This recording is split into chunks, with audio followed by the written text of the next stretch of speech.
think the energy, if anything, is more serious than it was yesterday. Now that we know what's in front of us, we know who we got. We know what the game plan is. We know the seriousness of this next game. So.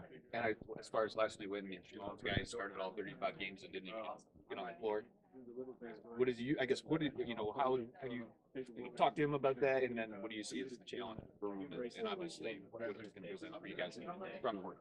Yeah. For him, I think it's for me, I'm just continuing to to tell him that we're gonna need everybody, and not don't take it anything personal of what happened in the last game, and coach said the same thing to him where now whoever we play, especially when we didn't know who we were playing, Michigan or Auburn.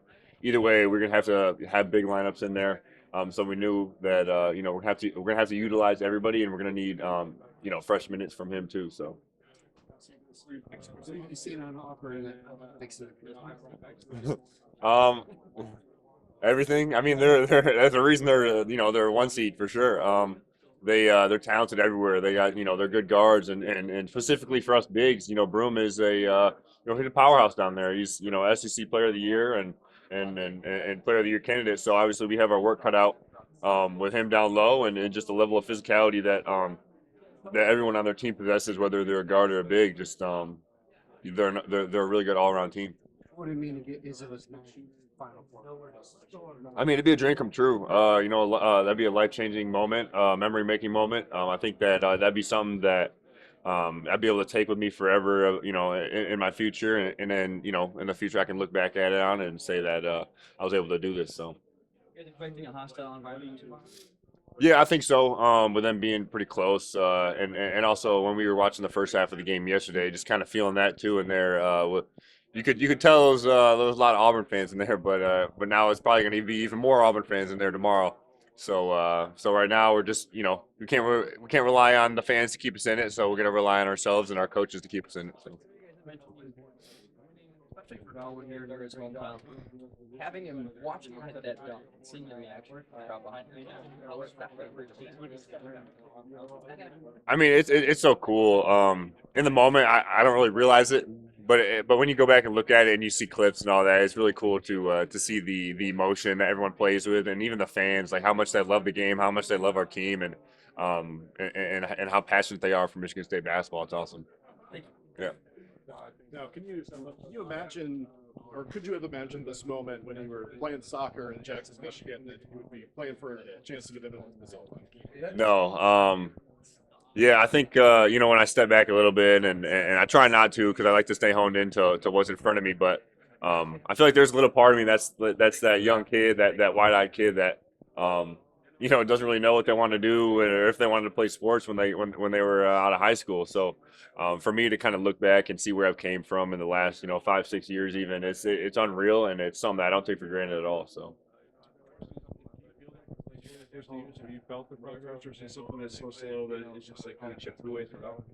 No, I definitely felt the progress. Obviously starting good was big for the confidence of the team and how we started rolling, and then once we got into Big Ten play, it was just kind of getting everybody used to the schedule. I think because not many guys have experienced that level of schedule and against that level of talent. Even Frankie and Shaman and them coming in, like it's not the same at this level. So being able to do that, and then ultimately, you get better as you play. I feel like you get better. You have more, better camaraderie, and you get closer. And I think that's what we did throughout the year. Do big things. You have to continue with the team to get better each week. Where do you feel like you guys have grown since the tournament started, and what do you guys thought was the next kind of level? Yeah, I mean, I think our execution has gotten a lot better. Our execution and ultimately, I think finishing shots, making shots has gotten better.